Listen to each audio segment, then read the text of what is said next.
দেখুন আমাদের এখানে যে অবস্থা ভারত সরকার যে মানে একটা আইন লাগু করছে, আমরা 10 বছর জেল 7 লাখ টাকা জরিমানা, এই একটা মানে ভারত সরকার একটা আইন করছে। কিন্তু আমরা শ্রমিকদের অর্থ সম্পত্তি নাই যে আমরা এই 7 লাখ টাকা দেবো আর 10 বছর জেল কাটবো। আমরা বাড়িঘর সংসার বউ বাচ্চা সবাই আছে, মা বাপ সবাই আছে।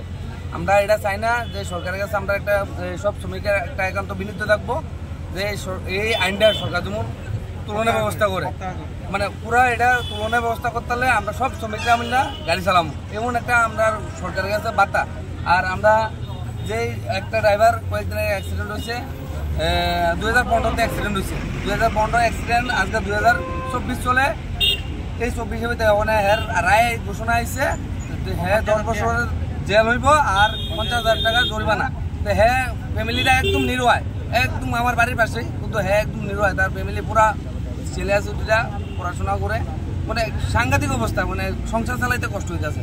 আর আমরা এখন আমরা শ্রমিকরা একটি বক্তব্য থাকবো কিনা, আমরা শ্রমিকরা এই আইন করলে আমরা গাড়ি চালাইতাম না। টোটালি আমরা সরকারের কাছে এটাই আমার কাছে নিবেদন, আমরা ত্রিপুরা সরকারের কাছে এটা নিবেদন, আমরা এই আইন করলে আমরা গাড়ি চালাইতাম না, টোটালি গাড়ি বন্ধ রাখবো।